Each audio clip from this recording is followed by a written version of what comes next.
இணைச்சட்டம். அதிகாரம் 8.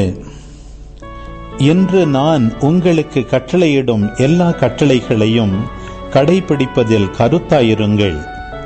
அதனால் நீங்கள் வாழ்ந்து பெருகி ஆண்டவர் உங்கள் மூதாதையருக்கு கொடுப்பதாக ஆணையிட்டு கூறிய நாட்டில் புகுந்து அதை உங்கள் உடைமையாக்கிக் கொள்வீர்கள். உங்கள் கடவுளாகிய ஆண்டவர் பாலை நிலத்தில் உங்களை கூட்டிச் சென்ற எல்லா வழிகளையும் நினைவில் கொள்ளுங்கள். அதன் மூலமே அவர் உங்களை எளியவராக்கினார்.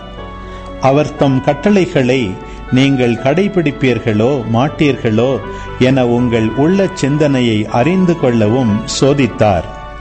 அவர் உங்களை எளியவராக்கினார். உங்களுக்கு பசியை தந்தார். ஆனால் மனிதர் அப்பத்தினால் மட்டுமன்று, மாறாக கடவுளின் வாய்ச்சொல் ஒவ்வொன்றாலும் உயிர் வாழ்கின்றார் என்று நீங்கள் தெரிந்து கொள்ளுமாறு நீங்களும் உங்கள் மூதாதையரும் அறிந்திராத மன்னாவினால் உங்களை உண்பித்தார். இந்த 40 ஆண்டுகளும் உங்கள் மேலுள்ள ஆடை நைந்து போகவில்லை, உங்கள் காலடிகள் வீங்கவும் இல்லை.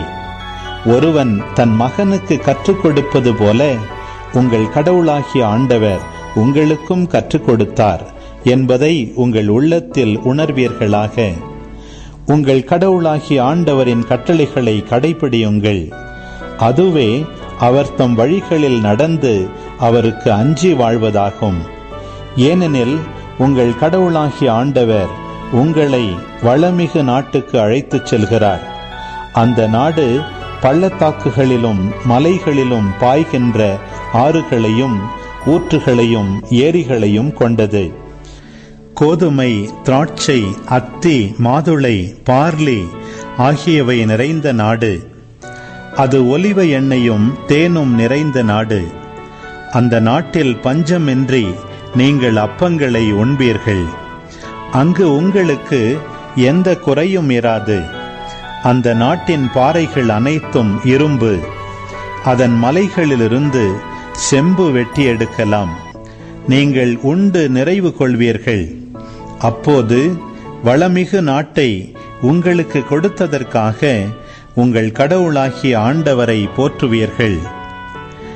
இன்று நான் உங்களுக்கு கட்டளையிடுகின்ற கட்டளைகள், நியமங்கள், முறைமைகள் ஆகியவற்றினின்று வழுவியதன் மூலம் உங்கள் கடவுளாகிய ஆண்டவரை மறந்து போகாதபடி கவனமாயிருங்கள்.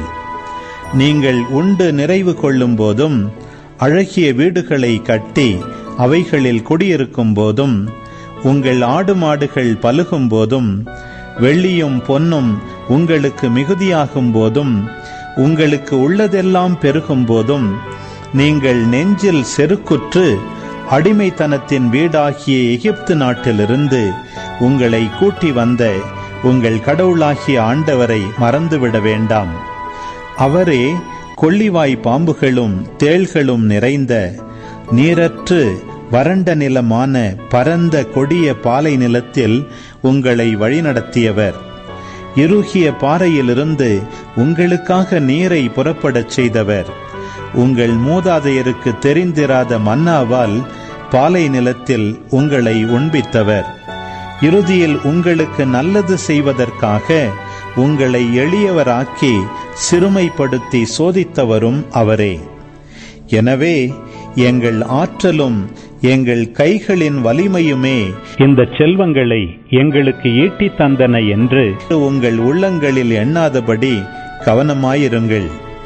உங்கள் மூதாதையருடன் ஆணையிட்டு செய்து கொண்ட உடன்படிக்கையை உறுதிப்படுத்துமாறு இந்நாளில் இருப்பது போன்ற செல்வங்களை ஈட்ட வல்ல ஆற்றலை உங்களுக்கு அளித்த உங்கள் கடவுளாகிய ஆண்டவரை நினைவில் கொள்ளுங்கள். மாறாக உங்கள் கடவுளாகிய ஆண்டவரை மறந்து வேற்று தெய்வங்களை பின்பற்றி அவைகளை பணிந்து வணங்கினால் நீங்கள் அழிந்து போவீர்கள் என்று இன்றே உங்களுக்கு எச்சரிக்கை விடுக்கிறேன். உங்கள் கடவுளாகிய ஆண்டவரின் குரலுக்கு நீங்கள் கீழ்ப்படியாமல் இருந்தால் உங்கள் கண்கள் காண அவர் அழியச் செய்த மற்ற மக்களினங்கள் போல இறுதியில் நீங்களும் அழிந்து போவீர்கள். அன்பு உறவுகளே, இது உங்களுக்கான நேரம். இக்காணொளியில் ஒளிவழி வடிவில் இணைச்சட்டம் 8ஆம் அதிகாரத்தை முழுமையாக பார்த்தும் கேட்டும் ஜெபித்தும் இருப்பீர்கள். இன்றைய இறைவார்த்தையின் அடிப்படையிலான கேள்வி: இந்த எத்தனை ஆண்டுகளும் உங்கள் மேலுள்ள ஆடை நைந்து போகவில்லை, உங்கள் காலடிகள் வீங்கவும் இல்லை?